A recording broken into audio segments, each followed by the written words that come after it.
lanjutin acara selanjutnya, mari kita siapin waktu kita buat mengucap syukur sama Tuhan. Kita nyanyiin lagu bersyukur.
kegiatan kami selama kami di sini. Tutup bungkus Tuhan setiap ruangan yang ada di sini, kamar dan juga sudut-sudut Tuhan, supaya semuanya di dalam perlindungan dan penyertaan Tuhan. Terima kasih Tuhan, di dalam nama Tuhan Yesus kami sudah berdoa dan mengucap syukur. Amin.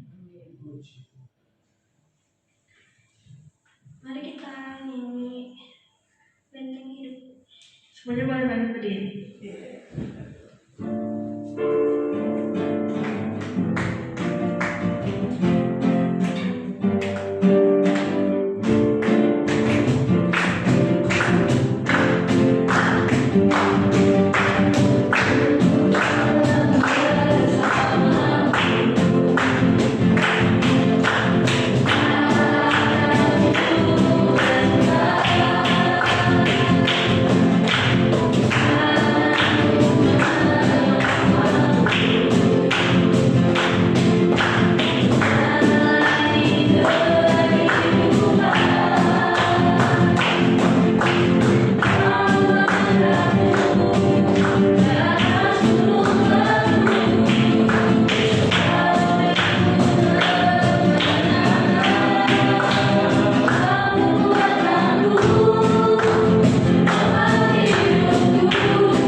Boleh duduk semuanya. Kita nyanyiin lagu yang berikutnya. Segala puji syukur hanya bagi Tuhan. Yeah.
akan merenungkan firman Tuhan, kita nyanyian satu lagu Bawa Kabar Syukur.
Selamat sore Bapak, terima kasih untuk hari ini Tuhan, kami bisa beribadah kembali Tuhan. Kalau sebentar ini kami akan mendengar sedikit dari firman Tuhan, berkati hamba-Mu yang akan membawakan Tuhan, biar apa yang keluar dari mulutnya sesuai dengan kehendak sendiri Tuhan. Terima kasih Tuhan, hanya di dalam nama-Mu kami sudah berdoa. Haleluya, amin.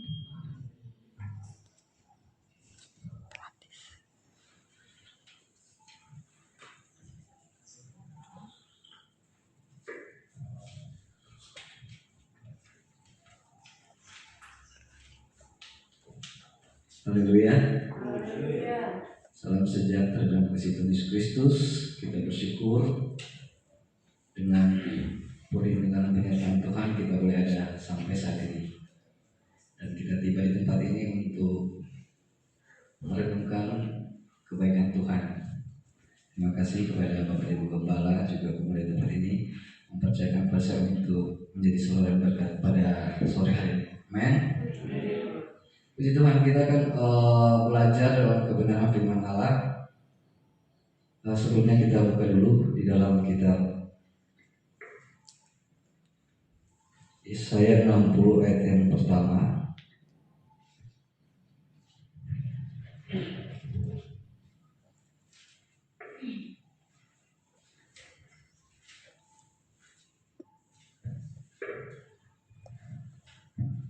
Minta tolong siapa sudah dapat bisa dibacain Yesaya 60 ayat yang pertama.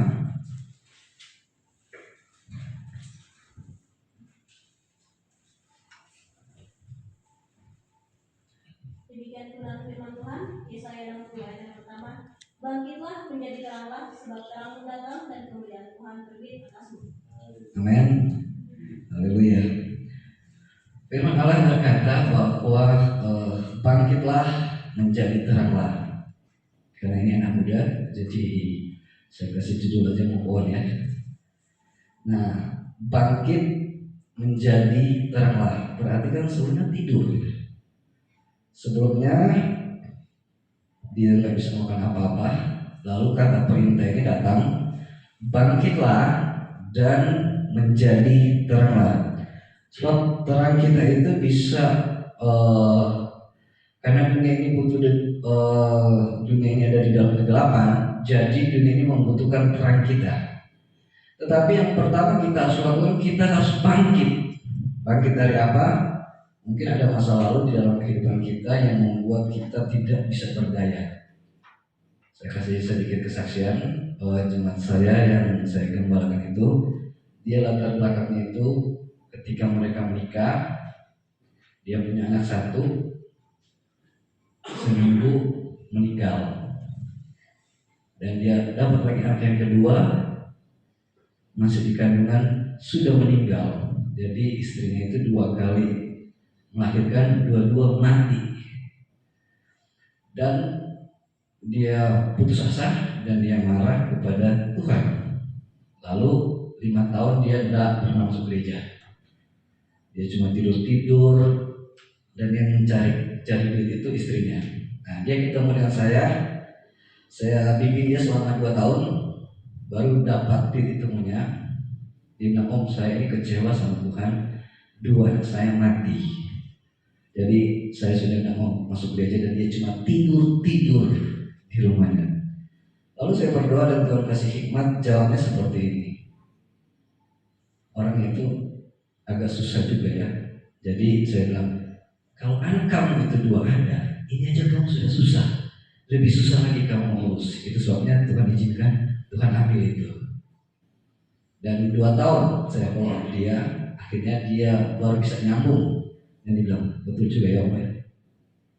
Saya langsung nanya, mau nggak kamu jadi jemaat saya? Waktu itu saya buat ibadah selama 2 tahun, ada 5 keluarga yang simpatisan. Dan setelah 2 tahun saya target 5-5-nya saya tembak semua. Mau nggak jadi jemaat saya? 4 ini tidak mau, cuma 1 yang mau. Dan puji Tuhan, itu pun masih pakai syarat. Boleh Om, saya jadi jemaat Om jadi gembala saya dengan syarat Om tinggal di sini ya. Kalau Om pergi, saya nggak mau. Oke, kita fix, dan dia itulah yang jadi jemaat saya. Dan 2 bulan kemudian saya khotbah tentang baptisan. Sementara saya khotbah, dia angkat tangan, "Om, saya siap dibaptis." Puji Tuhan. Dan dia setia.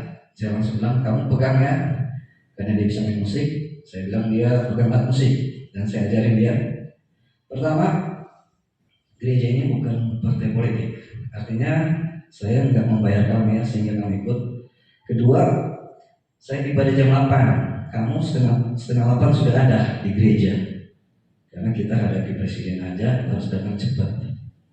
Dan akhirnya dia datang ibadah jam 7. Saya ajarin dia setengah 8 masuk ibadah. Kamu sudah di dalam gereja, terserah kamu mau doa mau apa. Dan akhirnya dia datang jam 7. Saya belum siap, ya sudah ada. Saya bilang, ya sudah, kamu masuk gereja, kamu nyanyi-nyanyi, doa sendiri. Saya mau mandi dulu. Dan kami selesai ibadah jam 10, dia nggak langsung pulang. Dia harus ke pastori dulu, paling cepat pulang jam 11 atau jam 12, kita ngobrol-ngobrol dulu.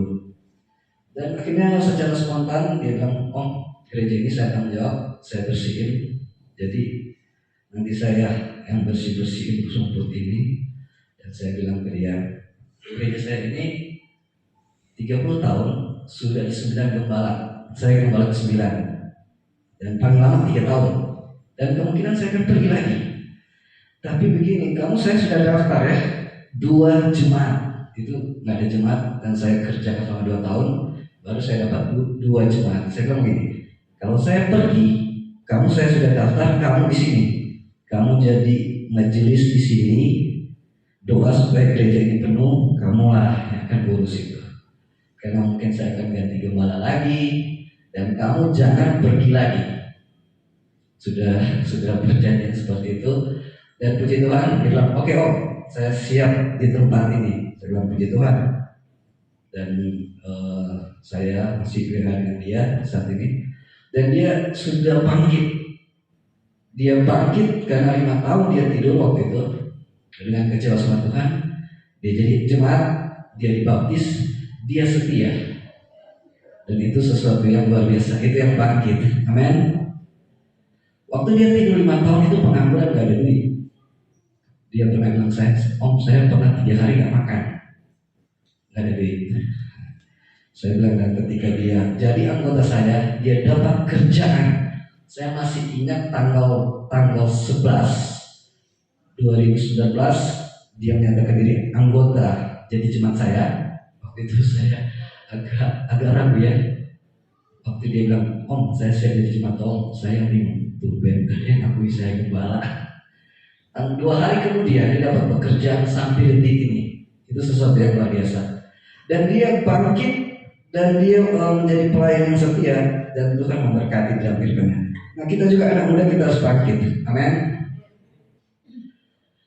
Bangkit ini harga mati. Kalau Anda tidak bisa bangkit, menjadi apa di dunia ini?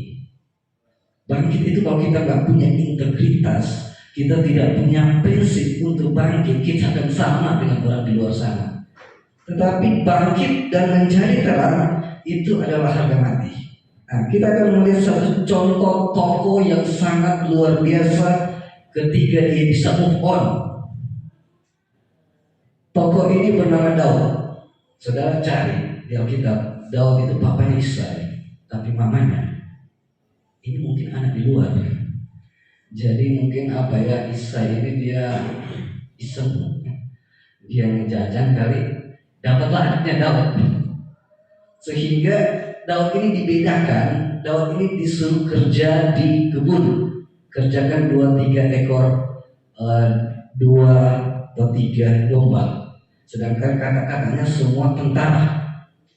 Papanya benar Isai, tetapi Daud ini mamanya nggak jelas. Jadi betapa terpuruknya posisi Daud ini. 2-3 ekor domba kalau dijual berapa? Paling 200, 300, anggaplah 1 juta. Modal apa itu 1 juta? Tetapi Daud ini punya alasan untuk kecewa. Mana mama saya? Nggak ada. Papa saya buang saya. Padahal Isai pada waktu itu kaya. Tetapi dia punya alasan untuk kecewa. Dan di kebun dia bisa tidur-tidur aja sampai mati. Tetapi sudah tahu kan track record daripada Raja Daud, orang yang berhasil dan sangat luar biasa. Nah Daud ini bisa move on. Umur yang ke mungkin 17 tahun itu dia bertarung dengan Goliat. Sudah tahu kan cerita Daud dan Goliat. Itu karir pertama dia ketika dia menang, tapi Saul nggak akui. Dan dia mulai naik karir sampai ke puncaknya. Tetapi Daud ini latar belakang orang yang sangat kecewa di dalam hatinya, dan dia diasingkan di kebun pada saat itu. Tetapi kita akan belajar daripada satu tokoh yang berani bangkit, dan kita belajar kepada dia saat ini, yaitu Raja Daud. Sudah tidak usah ditanya akan prestasi daripada Raja Daud, tetapi kita akan langsung melihat bagaimana ada 4 atau 5 rumus daripada Raja Daud. Kenapa dia bisa spektakuler seperti itu? Dia punya emas, perak, kemudian itu perbendaharaannya itu sekitar mungkin peti kemas itu bisa 1000 peti kemas itu dia siapkan itu cuma untuk dana bantuan bait Allah. Itu dana bantuan, bukan dana utama. Dan dia sangat kaya, dia sangat jago di dalam pujian penyembahan dan sangat terkenal. Nah kita akan melihat 4 atau 5 rumus bagaimana Daud bisa move on secara radikal. Yang pertama, kita buka dalam Mazmur 27 ayat 4. Ini prinsip Raja Daud sehingga dia bisa bangkit dari keterpurukan. Silakan siapa yang sudah dapat bisa dibacakan Mazmur 27 ayat 4.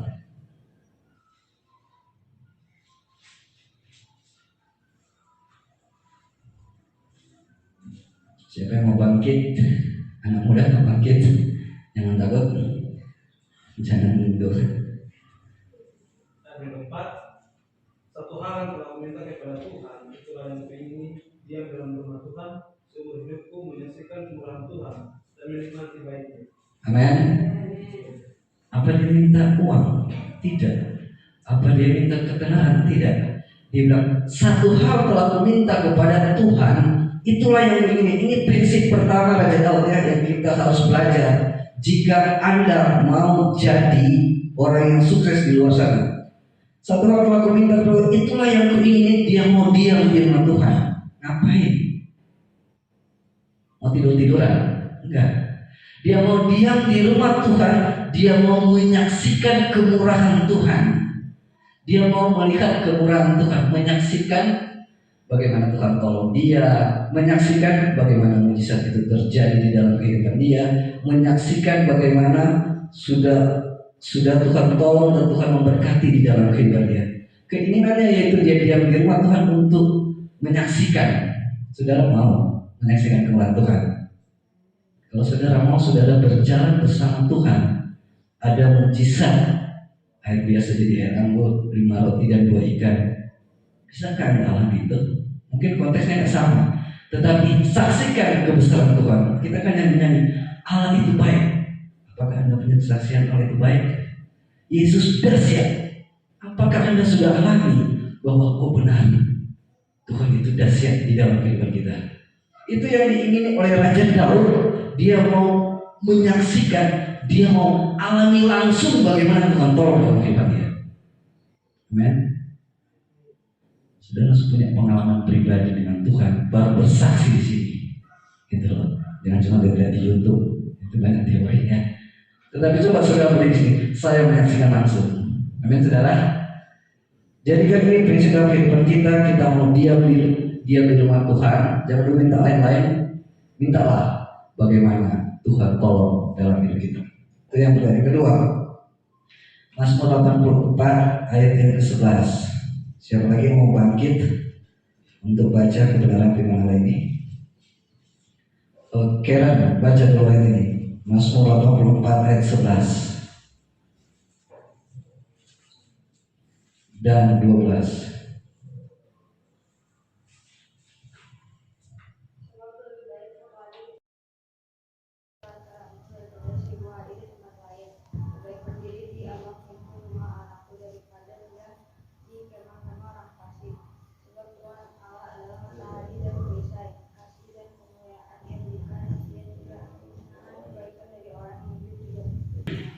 Amen.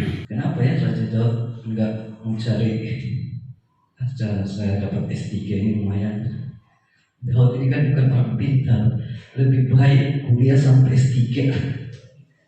Dia bilang apa? Lebih baik 1 hari di pelataran. Daud ini radikal. Dia bilang saya sukses karena saya berada di pelataran, bukan saya orang pintar. Ahli strategi kakak-kakaknya, jenderal. Ada 11 kakaknya. Dia ngapain? Urusin 2-3 ekor domba ahli. Apa dia? Daud nggak ahli. Logikanya nggak pintar-pintar amat. Kalau pintar ya Salomo. Tetapi Daud membangun yang kedua. Dia bilang saya bisa seperti ini karena prinsipku lebih baik 1 jam di rumah Tuhan. Saya memuji Tuhan, menyembah Tuhan. Saya sukses. Sekarang saya nggak pintar. Daud ahli membangun hubungan dengan Tuhan. Amin.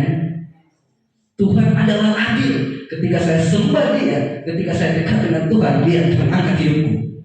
Saya nggak sekolah pintar loh. Seperti itu ya. Lebih baik berdiri di ambang pintu.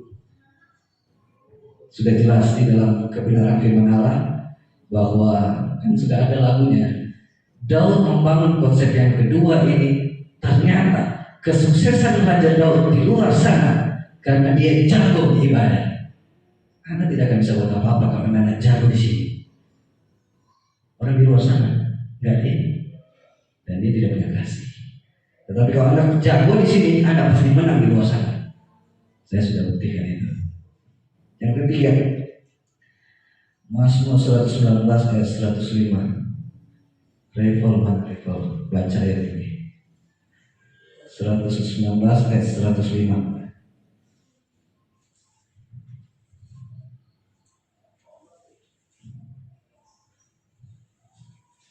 Prinsip Raja Daud sehingga dia bisa bangkit. Mazmur 119 ayat 105, firman-Mu itu pelita baik kakiku dan terang bagi jalan. Amin. Dunia ini gelap, jalan di hutan Anda. Kalau nggak ada senter, pasti kena akar ya. Kami kalau ke tempat ibadah, ke tempat teman kami, kalau ikut jalan sebenarnya itu muter. Jadi kami masuk di bawah pohon karet. Nah itu ada pohon, kalau kena embun, badan kita langsung gatal semua. Dari 100 pohon ada pohon beracun. Nah kalau kita jam 10 malam lewat di bawah pohon karet itu, jalan itu kita cari-cari, risikonya ada 3. 1, kita dibegal. 2, ular. 3, kita nyasar. 4, kita kena pohon beracun. Nah kalau kami jalan di situ jam 10 malam itu bisa lari 100. Kenapa? Daripada kita dibegal.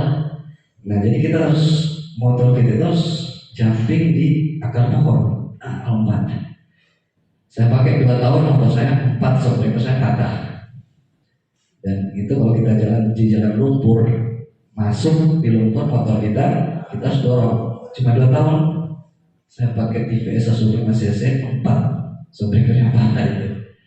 Dan itu rute kami. Kebayang nggak ya kalau saya jalan di situ mati lampu? Matilah, habislah riwayat saya. Sistem di sana kalau ada orang meninggal, kami itu kuburin orang meninggal itu jam 1 pagi. Mati hari itu kubur hari itu. Nah jadi kami ke kubur itu jam 1 pagi, habis kubur saya ke desa sebelah itu sekitar 5 kilo. Nah saya harus pulang sendiri jam 1 pagi. Nah itu saya harus pulang sendiri, harus kencang larinya, jangan kita dibegal. Begal di sana ya disuruh berhenti, kita disuruh turun, motornya diambil. Ya tinggal kemurahan Tuhan lah bisa lolos. Dan beberapa kali itu habis kami penguburan, saya pulangnya pagi jam 1 atau jam 2, baru sampai di desa saya harus lewat 10 desa, baru sampai. Dan itu sudah taruhannya sudah nyawa ya. Dan itu sangat berisiko. Betapa pentingnya lampu. Kalau nggak ada lampu sudah pasti saya nggak sampai. Firman-Mu pelita bagi kakiku dan terang bagi jalanku. Kalau nggak ada terang, saya akan masuk di lubang, ya kan? Kalau nggak ada firman, habislah hidupmu. Daud mengatakan bahwa firman itulah yang menerangi. Kalau nggak ada senter, Anda nggak akan sampai di seberang sana. Karena saya sering jalan itu jam 2 pagi. Dan sebelum saya datang juga, saya ada urusan, saya harus berangkat jam 3 pagi, sampai di tempat tujuan itu jam 5 pagi. Kalau motor saya mati lampu, tentu nggak akan sampai. Karena rute kita bukan jalan, kita lewatnya di bawah pohon karet lah, pohon sawit lah. Dan itu butuh pertolongan Tuhan. Jadi firman Allah menjadi pelita. Artinya patokan segalanya adalah firman Allah. Jika tidak, kita tidak akan sampai di kesuksesan. Amin. Jadikan firman Allah itu pelita dalam kehidupan kita, kita pasti sampai di seberang. Yang terakhir saya lupa, saya lupa ayatnya di mana itu. 7 kali dalam sehari mau muji-muji Engkau. Ada yang tahu? Ini prinsip yang hebat dari Raja Daud. 7 kali dalam sehari aku mau muji-muji Engkau. Gimana caranya ya? Masa praise and worship 7 kali 1 hari? Itu penerapannya itu gimana ya? Saya lupa ayat itu. 7 kali dalam sehari aku memuji-muji Engkau. Tolong siapa yang sudah dapat dibacain. Ini prinsip utama Raja Daud karena dia memang pemuji penyembah Tuhan. Raja Daud membangun hidupnya di atas pujian penyembahan. Ini prinsipnya dia bagikan. Tolong dibacakan.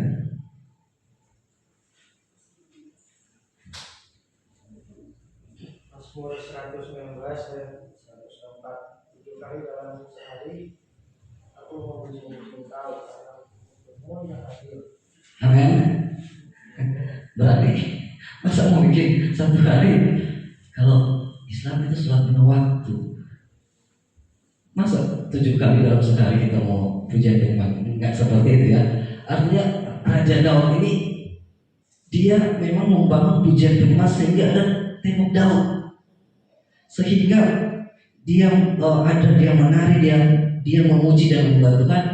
Dan Raja Daud ini rupanya membangun kesuksesan bukan di atas logika yang pintar, tapi karena dia jago memuji Tuhan. Ketika kita memuji Tuhan, di situ Tuhan kasih inspirasi. Tembok Yeriko roboh karena pujian penyembahan. Amin.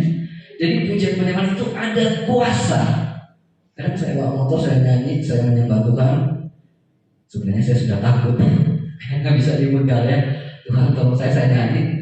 Dan itulah pujian penyembahan kita di motor, pujian penyembahan kita di gereja. Itu sesuatu yang luar biasa. Daud mengatakan, saya bisa sukses karena saya memuji dan menyembah Tuhan. Tuhan duduk di atas pujian penyembahan kita, dan Tuhan menciptakan Anda sebagai pemuji dan penyembah Tuhan. Yang terakhir, prinsip yang kelima Raja Daud, Mazmur 1 ayat 1 sampai yang ketiga. Kira baca lagi kira. Ini yang terakhir kita lihat dari Raja Daud. Mazmur 1 ayat 1 sampai ketiga.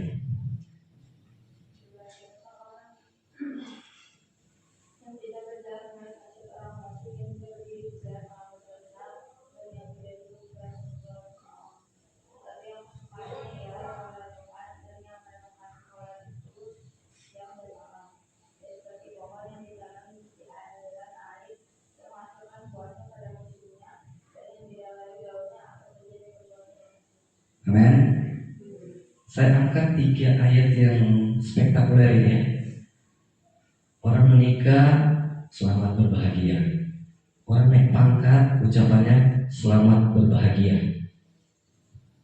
Orang yang dapat duit banyak, selamat berbahagia. Kalau di Yakobus bilang berbahagia orang yang bertahan dalam pencobaan. Tetapi Daud bilang nomor 1 yang terutama, dia taruh di Mazmur 1 ayat 1. Berbahagialah orang yang tidak mengikuti nasihat orang fasik, orang di luar sana.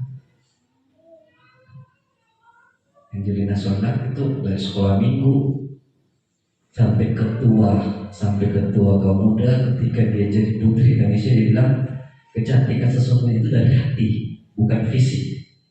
Tapi ikut juga nasihat orang fasik, sekarang dari penjara. Ya kan? Yang tidak berdiri dan duduk dalam kumpulan pencemooh, itu orang yang di luar Tuhan. Ayat 2 dibilang begini, tetapi yang kesukaannya ialah Taurat Tuhan, yaitu yang kesukaannya ialah Taurat Tuhan, yang merenungkan siang dan malam. Amin. Ini kuncinya ada di ayat 3. Ia seperti pohon. Kita lihat pohon. Pohon cuma ada 20 macam. Kalau sudah kering, potong, bakar, potong, bisa jual, bisa pakai. Pohon tidak berguna. Tapi ada pohon yang bagus, daunnya bagus, buahnya bagus.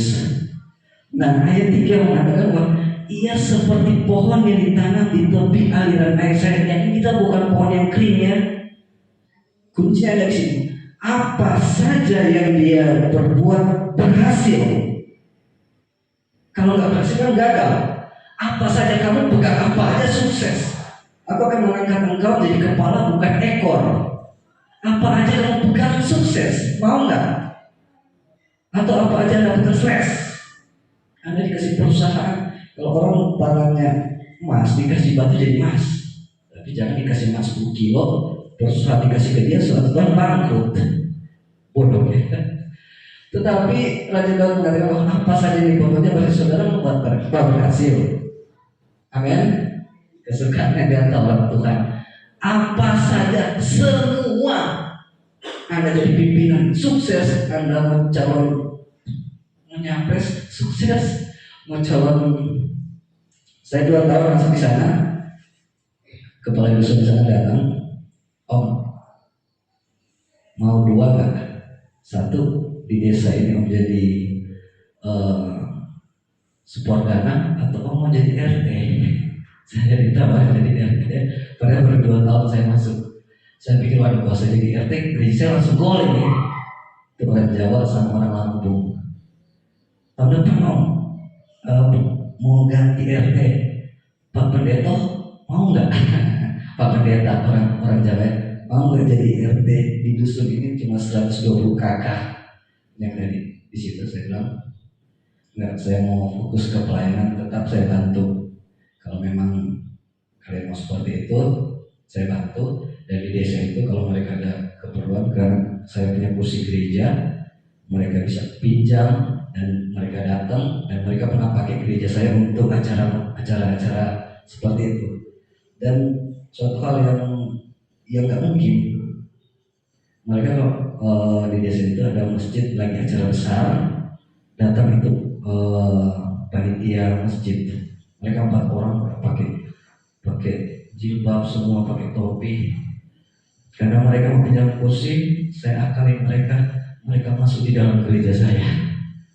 4 orang, dan akhirnya mereka lihat salibnya dan mereka, apa ini Pak Pendeta?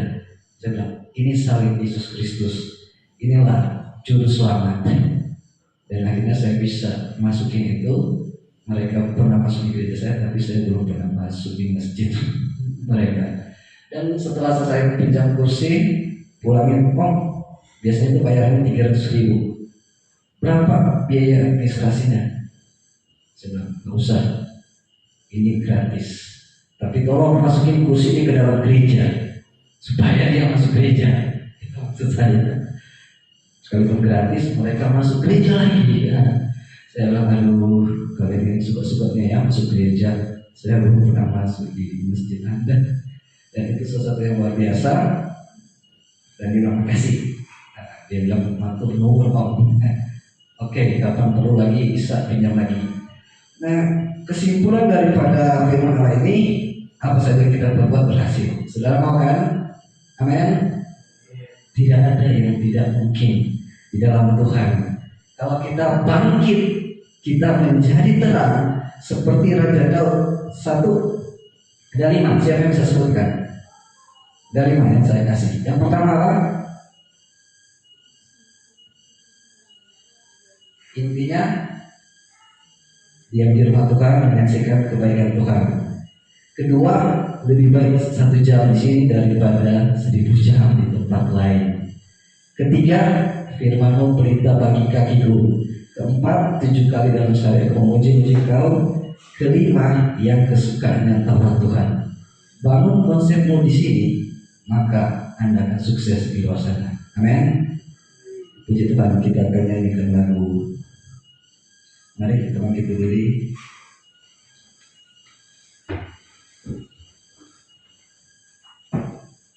Ini laguku Mau Cinta Yesus Selamanya.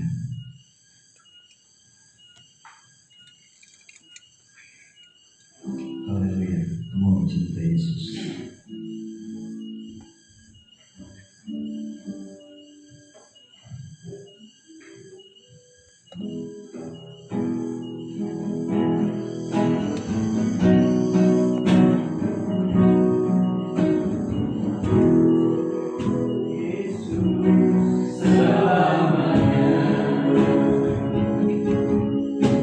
Mau cinta Yesus selamanya.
Tuhan setiap kami semua. Kami ingin berhasil di dalam-Mu. Mulai Engkau yang mengenal setiap pribadi lepas pribadi, siapapun kami yang ada di tempat ini, di ruangan ini, kami semua ingin berhasil. Tolong kami Tuhan. Kami ingin bangkit dari kondisi keadaan kami saat ini. Kami tidak ingin seperti ini terus. Kami ingin ada perubahan dalam kehidupan kami. Kami ingin ada perubahan atas kehidupan kami yang biasa-biasa ini Tuhan. Kami ingin lebih lagi di dalam-Mu. Engkau sanggup, Engkau mampu. Engkau telah beri contoh melalui Daud. Ajar kami, bawa kami untuk kami bisa seperti Daud yang berhasil di dalam Engkau.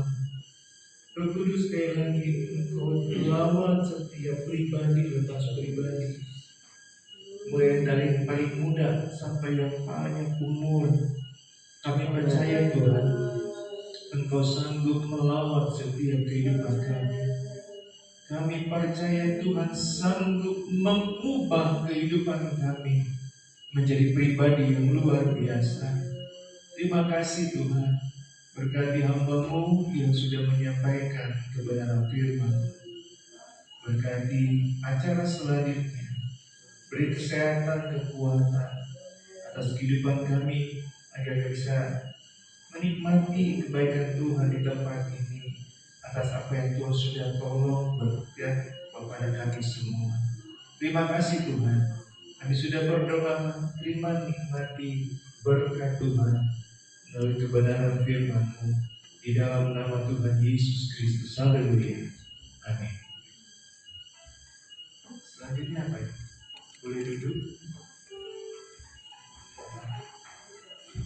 Ya. Kalau bisa kenalan dulu ya.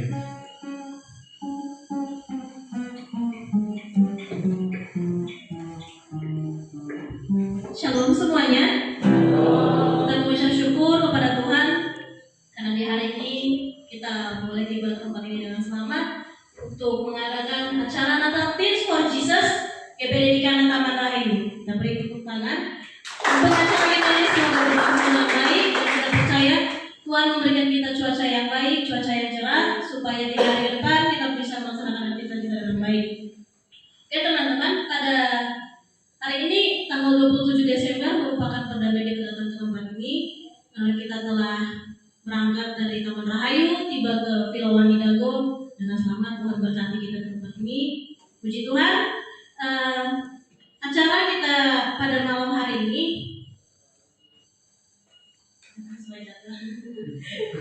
sangat sebenarnya kalau di Ranggon sih jam 17.30 sampai jam 7 malam kita ada game, perkenalan kegiatan dan game lagi di bawahnya. Karena ibadah kita udah selesai, ibadah pembukaan kita, acara berikutnya itu perkenalan kegiatan sebagaimana yang terpampang di banner.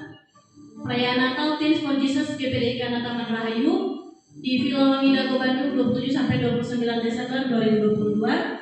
Kegiatan ini akan berlangsung sekitar 2 malam 3 hari, dan adapun kegiatan kita di hari ini perkenalan kegiatan, membuat yel-yel dan game rantai nama serta makan malam yang akan kita tunggu-tunggu. Makan terus gitu seksi konsumsi. Karena ibadah perdana kita sudah selesai, kita akan lanjut ke babak berikutnya, acara berikutnya. Perkenalan.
Kok keren banget? Kalian siapa? Kami dari kelompok 2 mau jadi terang dunia, bercahaya di dalam gelap, menjadi sama dengan Kristus. 1, 2, 3. Kami adalah terang dunia. Kami dari kelompok 2.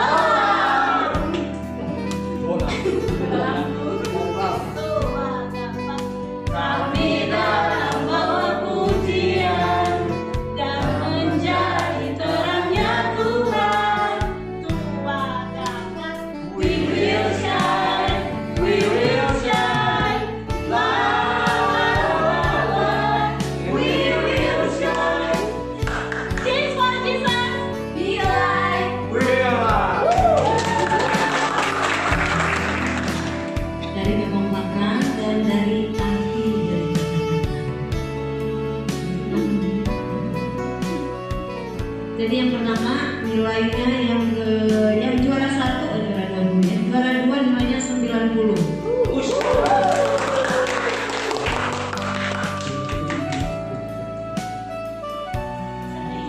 Kelompok juara 2 nih ya. Kelompok 2.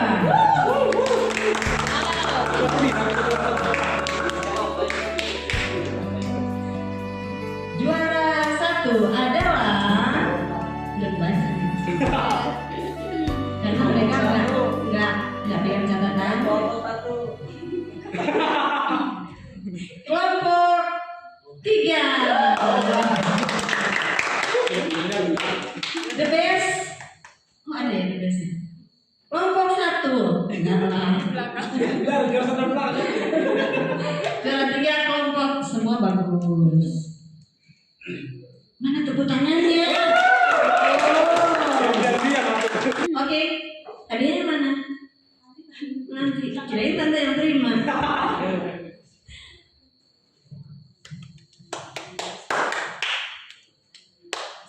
Teman-teman keren sekali ya, yel-yelnya dalam 10 menit bisa jadi luar biasa. Nanti jangan lupa ya, yel-yelnya masih diingat di hari terakhir masih diucapin, oke? kami tambah. Kelompok 1 cuma nambah yel-yelnya. Udah. Acara berikutnya kita tunggu Allah makan malam.